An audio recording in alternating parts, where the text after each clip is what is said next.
Hello, hello, everybody, and thank you for tuning in to another episode of the Mindful Constitution podcast. I am here today with Hilary Sheinbaum, who is, and I'm just going to start by saying that I am skimming her website of all of her accolades and accomplishments because there's so many and I didn't want to miss any.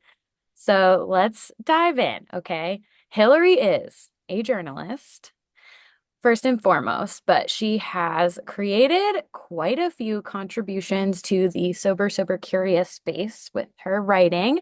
She is the founder of goingdry.co. She is the author of the Dry Challenge, How to Lose the Booze for Dry January, Sober October, or any other alcohol-free month. A judgment-free guide to giving up alcohol for a month-long period. She is also the co-author of A Journal for Bad Days, and she just recently came out with her newest book in September, which is Going Dry, a workbook, a practical guide to drinking less and living more. There's a few things I love about Hillary's approach. One is she really emphasizes this non-judgmental approach to exploring your relationship with alcohol. And she also talks a lot about it as a tool to like a more adventurous, alive life. And I really love that. So she's been sober curious and a dry month participant since January 2017.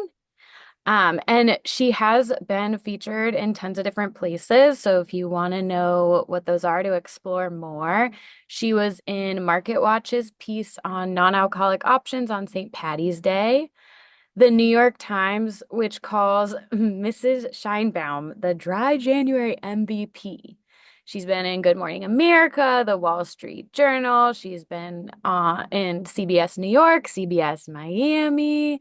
Um, so she's all over the place, let's just say. Oh, also TED Talks covering the topic of dry dating, another huge topic, which is really, really scary for a lot of people. So, hello, Hillary. How are you? Hi, I'm good. Thanks for having me. How are you? I'm so good and so excited to chat with you. Of course, we have a lot of overlap, and I think so many people will be excited to hear what you have to say about sober curiosity. But since this is technically our first time, like actually chatting and meeting, I wanted to do an icebreaker for this episode. And on your website, it says you're big into pop culture and ice cream. So, two things. I need to know about whether or not you watch Bravo and who are your favorite housewives, if so, and favorite ice cream flavor. This could be a deal breaker for us, you know? Okay. I actually this might be a little controversial. So, yes, I watched Bravo. I'm actually personal friends with Lisa Barlow of Salt Lake City, which is ironic because she has a tequila brand. Yeah. Um, and I've known Carrie Zuber, former housewife of Dallas. She is a gem. She's so lovely. Oh, Um, yeah. Yep. her husband Mark. So yeah, I love them dearly. I am a Bravo fan. And what else can I tell you? Oh, favorite ice cream flavor? There's this ice cream shop that you might be familiar with called Salt and Straw, and they're typically out of the West Coast. They just came to New York like yesterday, basically. And they have this really unique, I think it's probably for a limited time, maybe even locational, but in New York, it is a babka um, ice cream. And so it has like little pastry chunks and it's just Whoa. so good, like chocolate, Nutella, all the gluten. I mean, and it's a You're like just collaboration. gluten, dairy, all in I one. know it's like Anyway, anybody sugar. with any kind of dietary restrictions. I'm sorry, this is not for you, but it's a collaboration with Bread's Bakery, which is my favorite bakery in New York City. So it's all the things that I love in one scoop. I love that. Yum. That is a one I've never heard of. I'm pretty boring. Mine is like ch mint chocolate chip, and I love pistachio. It's also a favorite. Love that. All the green. Yeah, exactly. So, yeah, and also I have been watching Salt Lake City, and I have to say, I one thing I really love about Lisa Barlow, among others, is I feel like she's just unapologetically herself, Yeah. and I like that. And Well, yes, I also remember Carrie, the with the plastic surgery practice, and nice. What do you think about the emergence of more sober curiosity on Bravo? There's a lot of it popping up. there really is. And I think in pop culture in general, I think like even, looking back a couple of years and, not favoring any celebrities here or there, but even, 10 plus years ago, Kim Kardashian was saying like she doesn't really drink. And same goes for, Blake Lively and even Miley Cyrus. So even though, maybe she was partaking in some other things, Mm. but in terms of, drinking alcohol, I think that even Jennifer Lopez, like a lot of celebrities have said that it's just really not something that they partake in or do that often. And I see that that is obviously, um, started with Bravo celebrities as well. And I think it's great. Mm.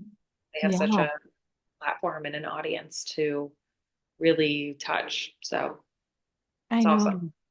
Seems like I've noticed it on a lot of the shows. There's like a sprinkling of someone here, like Kyle or Gina, or just people every season in the different franchises starting to be like, and not necessarily stemming from a problematic relationship or addiction space, more of like, I'm just kind of trying to explore this. So I think it's really cool to see that opening up, and it's cool because I think sometimes the argument with Bravo or some of these reality shows is that it is rooted in obviously drama and like a lot of toxicity, which I and like women arguing and whatnot. So I'm like, it's nice that there's also this juxtaposition of people like entrepreneurship and exploring sober curiosity. So there's good things that are highlighted on the platforms as well, which is exciting to see. Absolutely. I Yeah. totally, Yeah. So, okay, let's just start simply with tell us about your sober curious journey and what kind of ignited it, what inspired it. Fill us in, give us the deets. yeah. So I'll give you a little bit of background. Kind of around the time that I met Carrie and some other, and probably Lisa too, actually, because I met her before I, before she was on Housewives, when she was just, you know, a tequila brand owner. Mhm. And I, Was it Vita? Vita yeah, tequila? Yeah. yeah, exactly. Not we're not promoting drinking here, but just giving some background. Um, so I started my journalism career about 14 years ago, 12 years ago. Sorry. I moved to New York about 14 years ago. Started my journalism career 12 years ago. And um, I started really as a red carpet reporter. I was really fortunate to obtain my dream job kind of on a whim. I had quit my job in public relations. It was pretty much not for me. And I realized that quickly and started applying for, jobs here and there and freelancing as I was like applying for things. And one of the jobs that I landed was this contract with the magazines In Touch and Life and Style. Hmm. And so for 5 glorious and also exhausting years, I was a red carpet reporter and an entertainment reporter. So my job was to interview celebrities and attend red carpets and interview them on the carpet and then go to the events and then go to after parties. And in my 20s, it was Hmm. fabulous. It was awesome. I got to see like rub elbows with like, the coolest people and or so I thought. And really like get to live this kind of New York dream, right? That I had always dreamed about as somebody who grew up in South Florida and just loved like gossip and pop culture. And so every night, that was kind of what I was doing. And then during the day, because I had so much spare time and everybody was working a desk job, nobody was a freelancer, I would freelance write about health and wellness, but also beauty and food and beverage. And a lot of my coverage was actually about alcohol, which is how I ended up meeting Lisa because she was a tequila brand owner. Ah. But truth being that my job was like a lot of it was centered around booze because I was interviewing these beverage owners and also going to tastings and events and when I wasn't on the red carpet and then on top of it being in my 20s in New York and not having to drive anywhere and just being social and dating and all the things like just living my life. Alcohol was everywhere. So Mhm. even if I wasn't drinking every night, it was, definitely present. And other people were imbibing. So all of that to say that basically at the end of 2016, had dinner with a friend. He mentioned this thing called dry January. I changed the subject. A week later, it was New Year's Eve, and I texted him Happy New Year before the ball dropped. And I proposed that we make a bet. And I was definitely more than tipsy at the time, but I I was gonna said, say, were you yeah, drunk? my sober self would never. And I said, like, why don't we make this bet? And the premise was whoever won would be bought dinner in New York City at any restaurant. Nothing was off limits, no cost was off limits, and the person who lost had to pay for it. So at midnight, our bet began. I put my drink down, and as 2017 arrived, I had decided that for 31 days, I was not going to drink. I had no plans. It was completely spontaneous. And so even when I left my friend's party, in the early morning hours, I came back to an apartment that had wine bottles and I had a calendar of events lined up, not to mention, some dates that were coming up too. And I didn't know how to do a dry anything. Like, of course, I'd taken days off or weeks off, but um, I always say that like my um, now or never moment was the next day on New Year's Day. And I went to brunch with five other people, and the waiter brought over six tequila shots. And I was like, okay, either I take this tequila shot and I tell my friend, like, oh, I was just joking. I was, drunk when I made that bet, or I actually stick to this and like this is happening. And so I passed on the tequila shot and I was serious. I was not gonna lose because I'm stubborn and I can't afford, you know, such an expensive dinner. But in the end, my friend lost. He was peer pressured by a girl at a bar to drink, and I won. And I won a very fabulous, delicious, expensive dinner at Momofuku Co. in Manhattan's East Village, which may it rest in peace, does not exist anymore. And I really gained so much from that month. It really, as corny as it sounds, changed my like perspective on um, my health, my sleep, my just my mood and my financial spending and really just like the people who are around me. It did not touch like it did not leave any part of my life untouched. Um, and so this coming January will be my ninth dry January. I've done it every year since 2017 and a number of other dry months in between. I go for several months sometimes without drinking.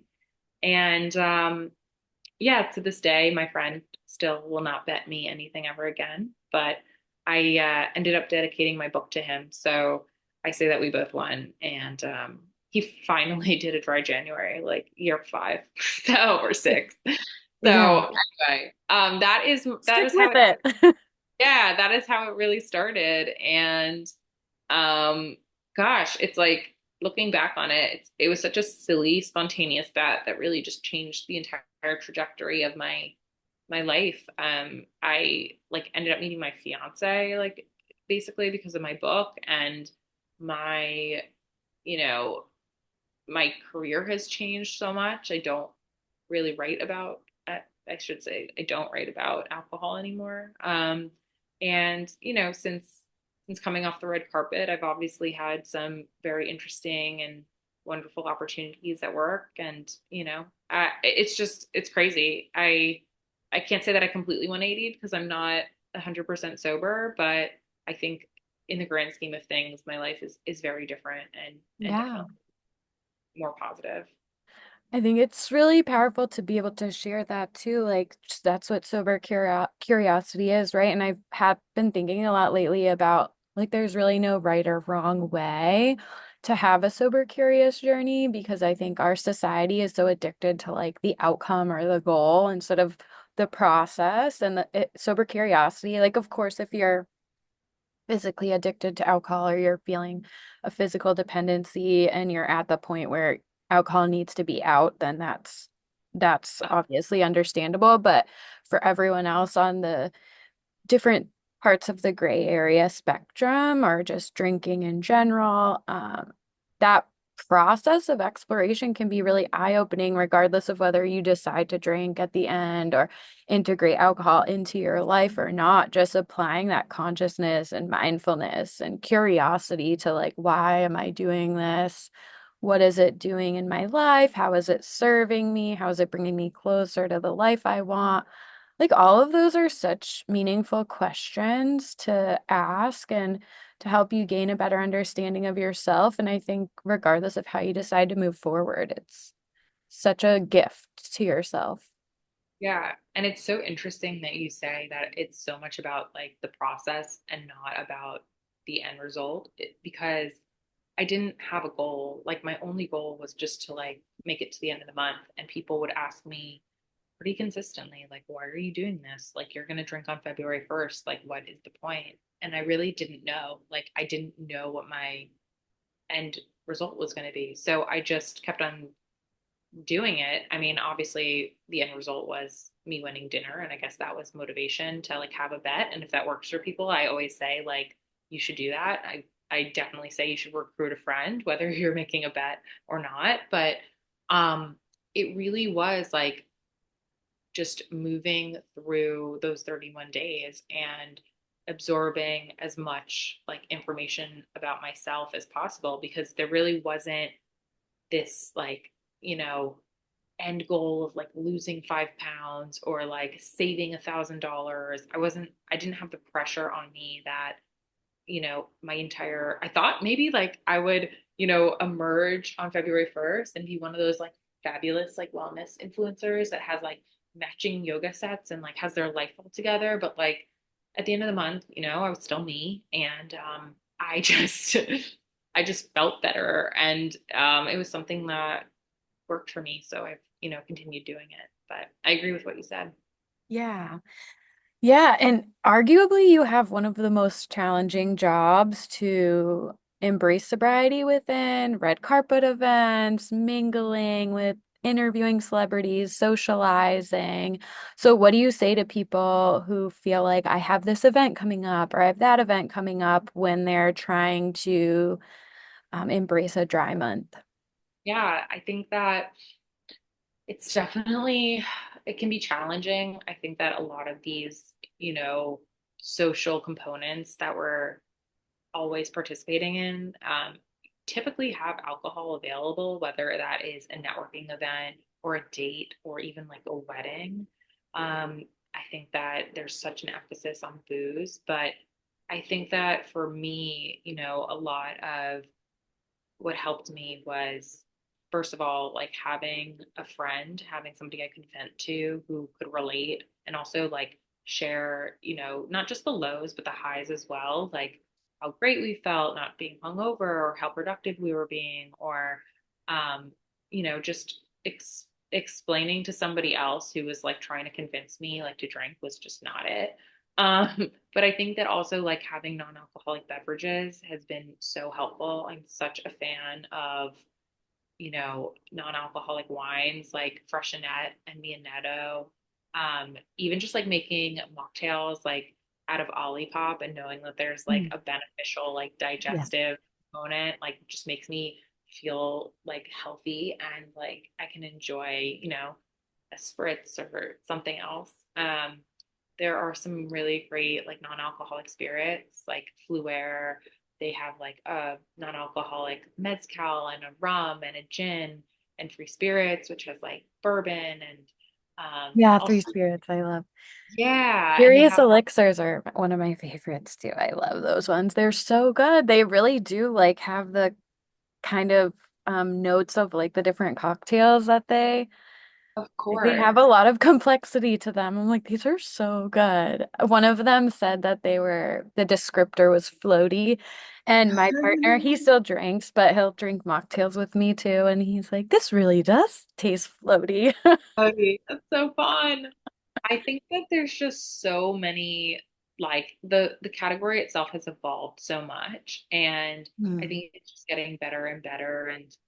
And there's, like one of the sites, Better Roads, also like they always have new and cool things and different like packages. And I think that um, there's an app called Better Without, which I think I always tell people like whether they live in New York or they're traveling or they live somewhere else, it's a great tool to find bars and restaurants that actually have non-alcoholic options on their menus. Mm. Oh my gosh, And I'll have to yeah. recommend. And even like, now I had mentioned like the Four Seasons and Jackson Hole and in Santa Fe, they now have non-alcoholic options on their menus. So that like, I think that even traveling like is such a huge quote unquote opportunity for like people to drink. And what's worse than going back from your relaxing vacation and feeling like hungover and anxious and stressed? And so um, these non-alcoholic options really give people an opportunity to enjoy themselves and still drink something that's tasty just without, a buzz or a hangover. So Yeah, sober travel is so absolutely underrated. And I was exactly what you mentioned, somebody who looked at vacation and travel as just an excuse to drink like at all hours of the day, every yeah, single day. And I think back on doing that. We just went to Italy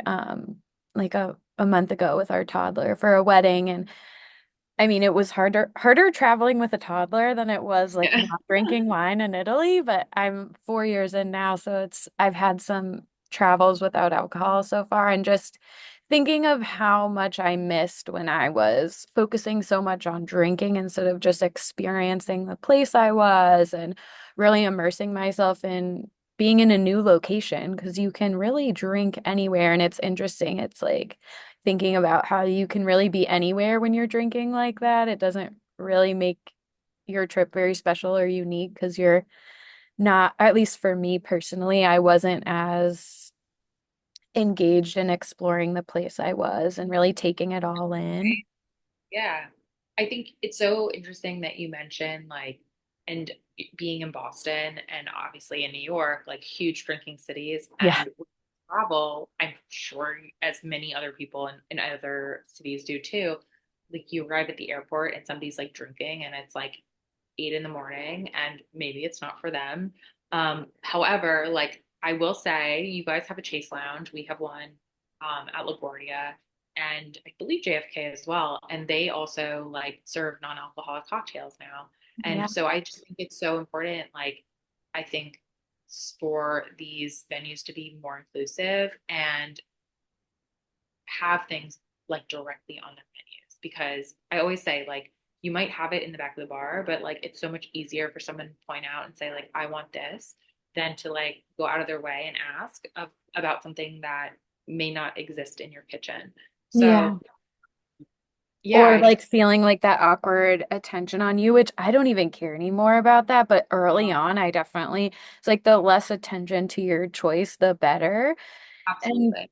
I think the same thing is true with like socializing and stuff. It's like we all, many of us, I definitely did use alcohol as like a crutch to make us comfortable, but it's like we don't realize how exciting and liberating it is to not use that, and you do end up getting comfortable socially. Like I still have moments, depending on the people I'm around and whatnot, where I feel like a little awkward or whatever, but I'm just like, whatever, just embrace the awkward and be your weird little self. And it ends up just going perfectly, you know? And I always tell people it's a muscle that needs flexing. And when we drink every Absolutely. time we're socializing, we never get the opportunity to do that. So everyone's like, I feel anxious without it. It's like, yeah, well, of course you do because you've never literally ever socialized without drinking. For a lot of us, literally, I don't think I really ever did. Yeah. Uh, so yeah, it's Yep. yes. So, speaking of which, the next question is, how are you hoping to shift the culture around alcohol consumption, sober curiosity? Like, Yeah. what are the biggest things you think need like shifting? So it's so funny because when I wrote my first book, The Dry Challenge, I didn't think that it was like, I was definitely excited about my book and excited to talk about it. But after like, a year of promoting my book, I wasn't sure, um, like it was not in the plan for me to like be, to do this every day, which is what I do now. That was like not, I did not have that foresight. And so now, obviously, having been in this space personally for 8+ years, and like it'll be my ninth dry January, and after that first year, really thinking about like how to make an actual difference. Like, of course, people can pick up my book and they can make personal changes, but on a greater scale, um, I I really think it's important to showcase how much fun people can have and how they can socialize without alcohol. So I throw events mostly in New York and in LA, but coming to Boston this month, and also um, going so many places, going to Atlanta, going to San Diego, again to LA, San Francisco, and just really, I already went to Chicago and Indianapolis this year, and just like meeting with people and like sharing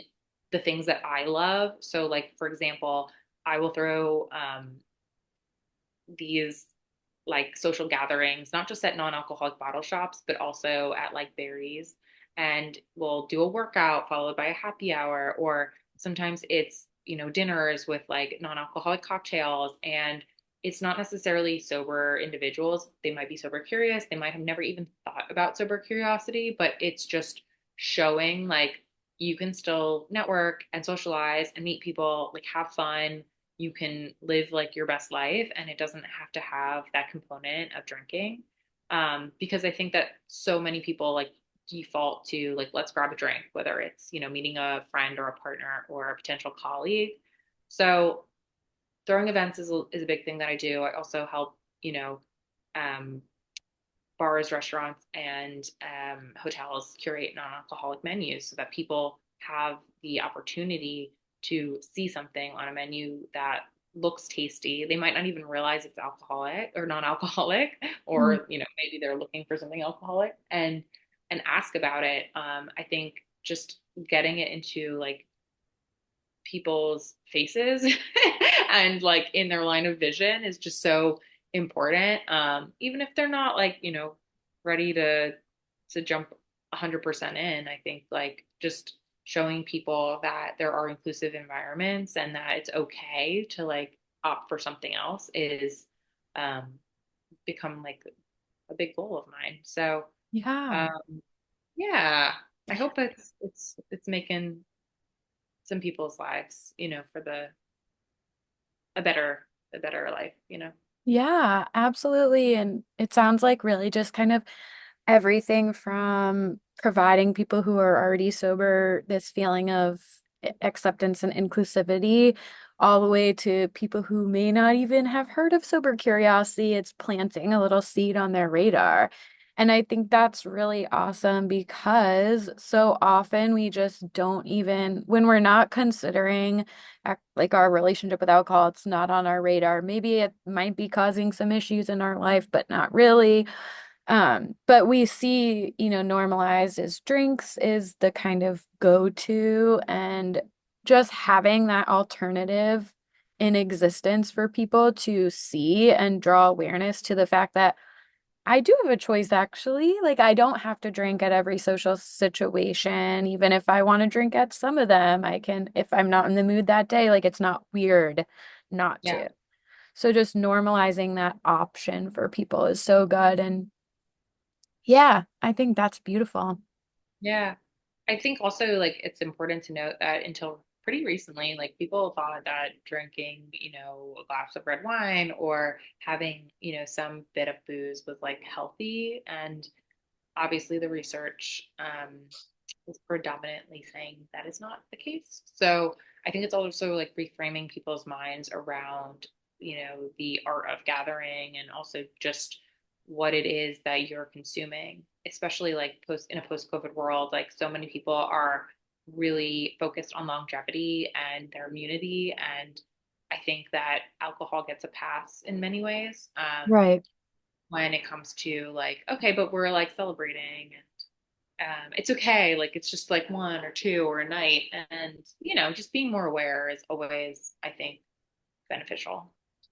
Yeah, it's a really interesting dynamic we're in because I think there's a lot of this like breaking free of diet culture and embracing intentionality and mindfulness in one department, and then in other, and then with and kind of breaking free of the all or nothing thinking, while simultaneously we're kind of getting more and more explicit research saying like no amount of alcohol is good for you.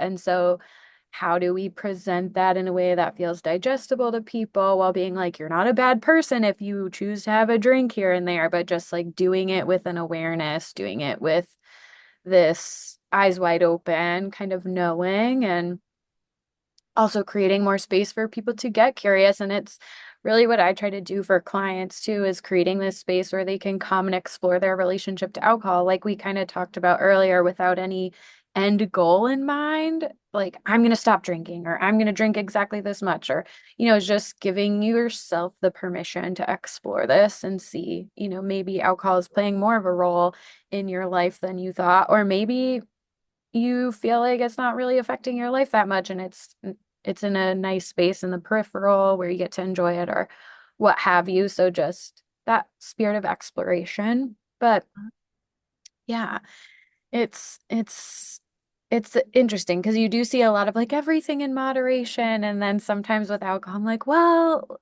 is this same spirit of like intentionality and mindfulness applied to alcohol? It seems kind of weird sometimes because we're like, well, we wouldn't say that about cigarettes, or we wouldn't say that about like other drugs. So it's just like kind of shifting the culture slowly to, it's not about shaming people. It's also about informing people and really like empowering people with the information to make their own choice in a way that Yeah. works in their life.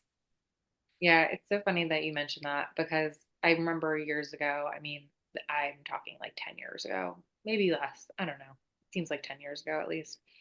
I would have friends and they would go on these like quests to obviously feel better about their whatever it was, right? Like if they felt like they had brain fog or they were having tummy issues or that sort of thing, and they would start eliminating things from their diet, and they would be, and that was fine, like 100%. Like they might have been gluten intolerant or had a dairy allergy, but they would remove all of these different elements. They would, give up um, eating poultry, or they would give, it was just like the most random things, right? Like maybe this is affecting me, maybe this has like a thing, but I would say maybe just like try giving up alcohol. No, like absolutely not. Like it was never the problem. And it Yeah. might have not been. And it might have been everything else.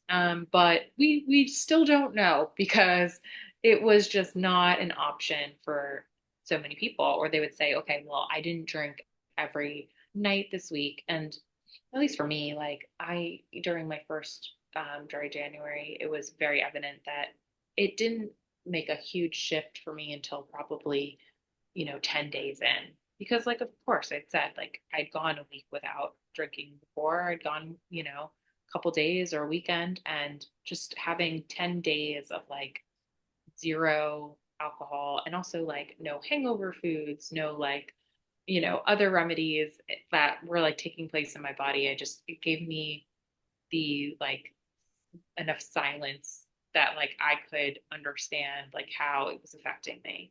Yeah. Um, so yeah. Yeah, I think that's a really important point is just like how much we cling to it. I did 4 years of just general health coaching with people that wasn't like focused on alcohol. However, I did do this on the side. So I'm always thinking of like, I wonder what role alcohol plays here. And slowly over time, people would be like, well, I do drink, like a couple drinks like every night. And it's like, okay, the truth kind of starts coming out more Yeah. about, alcohol and the role it could be playing. And we do really protect our relationship with alcohol a lot because people feel like they can't go back from admitting that maybe it's like encroaching a little bit more Yeah. in their health and wellness than they would like. And it's like, it's okay. Doesn't mean you're an alcoholic. Yeah. And talking about it just as another piece and contributing factor and allowing more spaces for us to like talk about it without it being like a stigma attached to it. Like, I think when I really pay attention and when I really started sharing about my own sober curious journey, so many people are like, actually, I've been thinking about this with my relationship with alcohol. It's like people come out of the woodworks and you realize that most people who consume alcohol at one point or another have questioned, how is this? Even if it's a little subconscious, I think we all know, like, all right, like, and what you said too about not drinking for a week is nice, but a lot of people go like the work week and then drink on the weekends and maybe even like a little more on the weekends. And it takes, what, 7 to 10 days to really get like a weekend drink out of your system. So the other thing about longer periods is that you get this opportunity to traverse all of these times you would normally drink socially, or events, etc., where you're not, and you get to come across more times that you would typically drink and get to feel like a little uncomfortable or get a little curious about, what makes me drink in these circumstances and why do I rely on it or why do I want it just to get out of curiosity. So yeah, I love that. And so, okay, I have a few more questions and I don't want to run out of time. Oh my God, this is such a good topic. So, tell me the most underrated benefit you personally experienced from your sober curiosity. Oh my gosh. Underrated. I think like sleep is I mean, definitely because I thought I was just like an anxious person, like, and given my kind of different career path, like I thought I was just like anxious about like everything, and in reality, I just like, and that's why I couldn't sleep. I was sleeping like 4 to 5 hours a night, and Oh when my I gosh. yeah, and about 10 days in, like I started sleeping 7 to 8, and I was like, what is happening? Like, my mood was better. My like just general outlook was a little bit rosier. I had more energy. Like I was just excited to like be alive in the middle of like the most dreadful, like disastrous, January weather in New York. I just think that like that's a big one because I think that people probably take that for granted or think that their sleeping patterns are just on a par Yeah. with God. But I think, for some other people like me, like it was just so drastically affecting the way that I was not sleeping and not recovering. Yeah. It does make you wonder how many kind of regular drinkers have subtle impacts on their health that they've just accepted as normal, like low-grade anxiety, fatigue, even just like self-doubt, lowered confidence. I think like I experienced a lot of that, a lot of imposter syndrome, um, around, what I wanted to do with drinking in the picture. And it is, I notice a lot with clients, and I particularly work with people who are like a little grayer area drinkers, dark gray.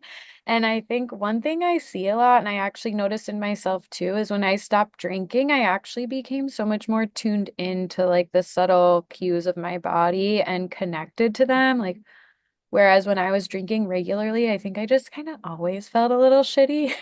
And just like that was at the forefront. Like, I just don't feel that great as a baseline. So I'm certainly not like tuning into my intuition and subtle anxiety and like maybe a little GI like discomfort or aches and pains. Like, and once people clear out alcohol, they kind of seem to get more in touch with a lot of those things.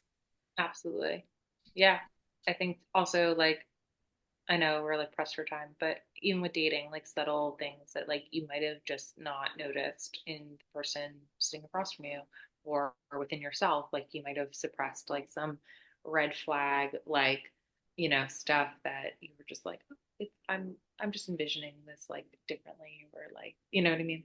Anyway, could talk about this. Definitely. I think that's so true, the dating ask component. So many people feel like, but how am I going to date if I'm not drinking?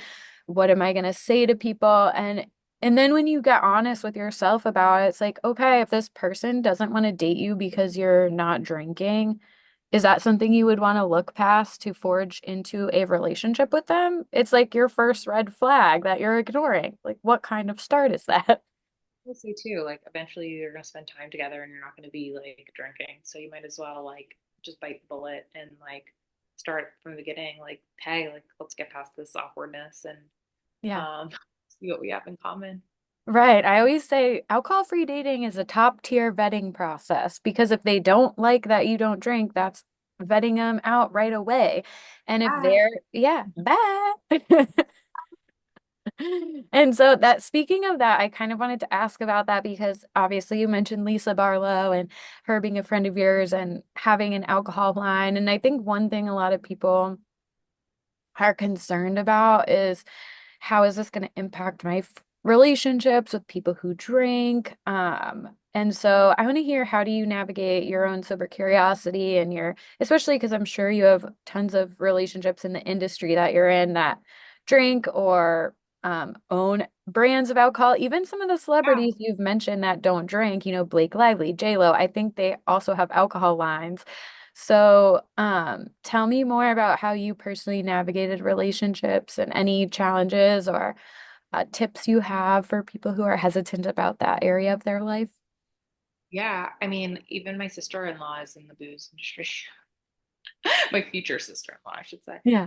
Um, so I think that like again, it goes back to like what we were just saying. Like people are either going to respect like your own personal decisions about yourself. Like I have never said, except to maybe my fiance who I've like tried to convince to do dry January. He's done like other dry months, but I've never been like, you have to do this, like you should do this. I'm just very much, I think, on the like I believe that like people are going to decide for themselves, but for me, like personally, like if you don't respect like my own like stuff, like my boundaries, like then it's not a healthy relationship. And I think that like I learned that too, like with dating and other friendships, especially that first year.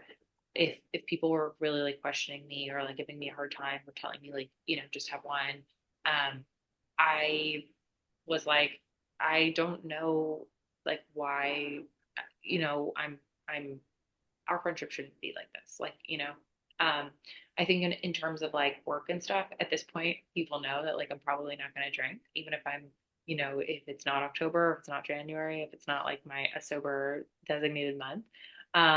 So they understand it and almost expect it. If they do see me drinking, they're like, oh my God, Hillary's drinking. Like, what is happening? What is happening? Like it's like a real occasion. And yeah, I think that like, but to start, obviously, it can be difficult to have those conversations. And I think that, you can say anything that you want. You can say, I'm doing a sober month. I'm just trying something new. Like, I have a big work meeting. I don't know. I'm training for a marathon, like, whatever it is. But if the person on the other end is like not receptive, it's probably not somebody who truly deeply cares or like, it's okay if they ask questions. Like, it's so natural to be like curious, but Yeah. I don't I know. know I was so curious when I was like wasted and my friends are like, I had some friends early on, a couple that in particular that I'm thinking of that stopped drinking like a couple years before I did. And I remember at their wedding, I was drunk, like, oh, you guys, you're not even gonna drink today. And like, what makes you, I had the curiosity within even when I was drinking myself. And I've had a lot of people since it's funny at like boozy events when people will come up to you and be like, I just love what you're doing and I should probably drink less. I'm like, just enjoy your Yeah. drink Yeah. right now. Like we don't have to talk about this currently, but Yeah, I love what you said about if people are curious, that's one thing, but if it feels different, like a judgment or kind of a real attachment to the drinking version of you, then maybe there's some deeper questions about like the integrity of the relationship. And that's really true because it's hard. A lot of people are really afraid of how it's going to impact our relationships, but it is such an opportunity for deeper personal development and growth, like outside of just taking away alcohol, because it really forces us to look at so many crevices of our lives and be like, what is this? Like, what are these relationships that maybe don't feel as supportive? Like, why am I doing this? What areas is it impacting? Like, it really is, like you said at the beginning of the episode, there's no part of your life that really goes untouched if you really explore your use of alcohol holistically.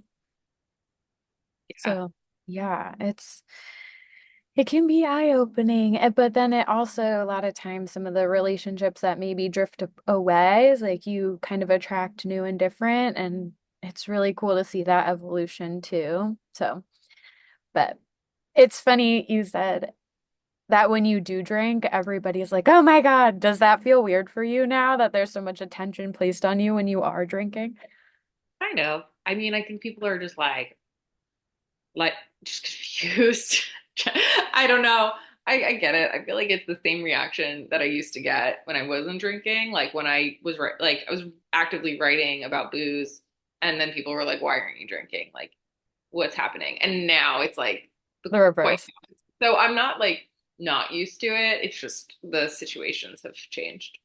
All right. Yeah, that's so funny. I know. I feel like, yeah, same here. If I drank, people would probably be like, what? They're like, "Do you know something we don't know?" Is like, I don't Yeah. like what? And Yeah, like the idea of like spectrum and kind of like nuance, I feel like people just love compartmentalizing because it's so much easier for our brains to be like, you don't drink, or like, because you have a problem, you're an alcoholic, you don't drink, the rest of us drink, we don't have problems. It's like there's so much more fluidity than that and like spectrums and nuance. And so I really like talking to people that are in this realm of the sobriety, sober curious world because it's nice to show like there is all different shades of drinking, not drinking, problematic use, not problematic, and don't drink. Like it covers the whole map. So yeah, absolutely. tell us what is the biggest misconception in your opinion about, I think I know the answer, but about a sober curious life. I think that like people think it's boring. It's like it's so funny because I get to do so many great fun things like when I'm not drinking, and I really feel like there have been so many cool opportunities and accomplishments that like would never have happened if I had been drinking. Like I ran the New York Marathon last year, and I say Mm. like if I had been training like and drinking, absolutely not. Like it would never happen. Like it just there's so many. I think I think it just grows, right? Like I'll give you this. Like in my first book, I quoted this study that, or like it was sorry, not a study, but a survey, and the results showed it was like out of the UK, and it said the average person spent um 2 years. Average adult. Sorry, I'm totally butchering this. The survey Okay. said that the average adult in the UK spends nearly 2 years of their life hungover, and that to me, I mean, the drinking age is a little bit different, and UK culture is obviously a little bit different as well. But that was shocking to me. And in 2 years, like you could earn a master's degree, you can give birth to two children, like you could, you know, grow your hair 6 inches, 12 inches. I don't even know. I don't know how fast your hair grows, but mine grows pretty fast. Mm. There are so many things that you can do with that amount of time. And I think that that's just being hungover. That's not being drunk. That's not, you know, um, the do like just even recovering in general because your body's exhausted or you're feeling sick. I think that just goes to show like how much time people really dedicate to just not feeling their best selves. And Mhm. So I think that like of course, like I've had some amazing, fun, great times like drinking with friends and partners and doing like, silly things in my 20s under the influence of alcohol, nothing dangerous. But at the same time, like now in my 30s and like having experienced both sides, I think that like there's just so much more that you can do when you're not drinking versus like when you are. Um, so yeah, I think that's a big misconception that Yeah. like life is boring because it is certainly not boring and there's definitely a lot to do. Yeah, and a lot of like potential that you can achieve. I think it was really powerful for me to realize how much I had been wrong about. And in that way, it really helped me grow even outside of my relationship from alcohol because it just encouraged my curiosity more because I recognize that a lot of my belief systems around alcohol were totally not only inaccurate, but disempowering and really limiting. And it Yeah, made me realize, like, okay, if I choose to get curious in this department and look where that led me, even though it might not be what everyone else is doing, it was very encouraging to continue to stay curious. And as a journalist, I'm sure you get that too. yeah, 1,000%. So, okay, before we have to go, I want you to talk about your workbooks and like the kind of just a little brief explanation of each one, how they can help. And yeah, I'd love to just hear a little more about those. I Totally. actually just ordered the most recent one. I'm Going excited. I'm dry. like, this will be so good. Yeah, I want to go through it and try to do it. I ordered it on Amazon so I can add it to my Amazon favorites and recommend it to clients because I love having more like workbook material and exercises for them to do on their own. I think it's so powerful to actually like write out some of this stuff. Totally. I'll walk you through all three books. So, Yes. The Dry Challenge is really a non judgmental guide to giving up alcohol for a month. Doesn't matter if it's a dry January or sober October, although those are prime examples because they are the most popular. And it really has like tips and tricks, and it's based on like my personal experience. And also, there are some expert quotes and activities within. A journal for bad days is really about taking like those really tough times and making yourself more present and really evaluating like how you are feeling in your body and also like just kind of giving you advice about like movement and like just um, really encapsulating like again just like being present in these tough times and like kind of pulling yourself out of it but being able to journal about it What and then was that one like even geared towards sobriety or it seemed oh, such a just good thing though because I feel like so many of us drink because we don't want to like get curious about our uncomfortable emotions. So it's like actually very supplemental to a sober curious journey because it's like these negative emotions are here for a reason. If we get curious about them, we can actually repair the root cause instead of drinking to cover it up. totally, totally. And then Going Dry is my most recent. It's a workbook, and it is really kind of like about the reader. I shouldn't say kind of. It is about the reader.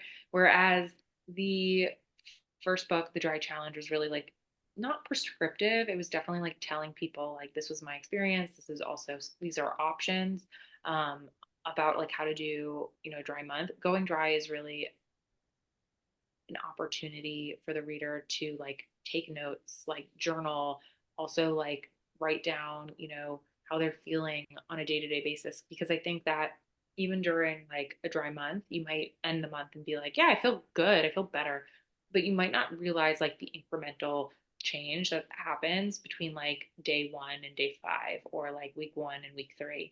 And so I think like being able to really go back and like see how far you've progressed and the changes that have taken place is so important because even I like forget things like and I do this all the time but like I'll say like oh my sleep is better and this and that and like I remember specifics like the amount of hours that I was sleeping but I might not remember like oh like everything went wrong this one day and like I still like kept my cool and didn't have a complete meltdown. So, it didn't turn to alcohol. And like, that was, a revelation, for example. Yeah. So I think, yeah, going dry is more so about just like taking note and, yeah, it's all, Yeah. It looked like too there was lots of questioning for kind of deeper self-exploration and self-inquiry and exploring your values and comparing and like why you drink and all that's so important because I think a lot of people, and I hear people talk about it all the time, where they're like, oh, I stopped drinking for a week and I didn't notice anything different, or oh, I stopped drinking, I didn't lose any weight, or I stopped drinking and I realized like I didn't have physical withdrawal symptoms, so that's good. It's like, right, right. but we're not, but like, first of all, A, that's like a really low bar we set for ourselves sometimes. And second of all, just because maybe you don't notice anything immediately doesn't mean there's not changes. And there's also other reasons why we normally drink that you can develop consciousness around, and it can be really enlightening and eye-opening. So I always wish I kept more of a journal like my first year of sobriety, because like that would be really cool to read back. Yeah. Need a little And just reminder. to your point, like when you're so focused, like if I would have been focused on losing 5 pounds, like I would have got, I not, I mean, obviously I got so much out of my dry months, but like I never lost weight. And so if I was so super focused on like, oh, am I going to lose 5 pounds? Because I was eating ice cream because like I was craving sugar. But, Yeah. and I remember that, like so vividly, but like if that's all that I cared about and I missed like the sleeping better, the less anxiety, like, being clearer on like dates and like just having, more clear intentions about my life, like, oh my God, like we just like completely missed the plot. Like, you know what I Yeah. mean? Yeah, So exactly. Or I think, realizing, wow, I drank every day because or I like had a glass of wine like really every day because I was stressed. And what am I stressed about? And just kind of that sort of like line of questioning that allows us to kind of make those adjustments to our lives that in turn kind of shifts our relationship to alcohol too. yeah, totally. Okay, so share where people can find you before we have to part ways. This has been such a cool convo. Thanks for coming. Thank you for inviting me. You can stalk me on Instagram. I am Hilary, Hilary Writes NY.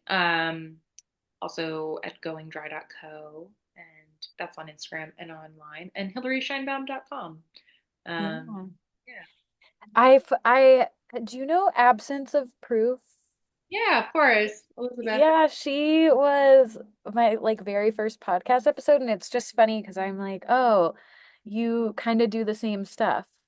Yeah, it's so funny. Like the New York community, and as I'm sure, like Boston as well, like a lot of us know each other just from events and things. And um, yeah, I think that we definitely have a lot of similarities. I know that she doesn't drink at all, and but she's, yeah, crushing it with her events. And Yeah, yeah, it does similar. Like Sober Curious, it's like for if you just want a night off or whatever. But I love the curation of non-alcoholic events. And it was funny because my husband and I had this kind of conversation at one point where he's like, well, why is it different than like going to a bar where there's mocktails? And I was like, because everyone there is sober. And it's mhm, different when you're a sober person in a bar that's serving alcohol because like who knows at what levels other people are drinking. And I think it's just cool to go to events where it's intended to be a social scene, but everyone you're engaging with is choosing not to imbibe or drink that night. Like that's a cool feeling to know everyone you're talking to is like fully no drinks, clear. Yeah. which is awesome for people. So yes. Okay, so Hillary Writes New York on Instagram, 1L. Yes. And then goingdry.co on Instagram, right? Yeah. Yep. That's right. Awesome. Yeah, so go find Hillary, get her workbooks. I'm going to add all of her workbooks to my Amazon favorites and love to hear what you think about this episode. Thanks so much for being here, Hillary. And if you love this episode, don't forget to like, share, subscribe, rate, all the things for your girl. And we'll see you next time. Bye everyone.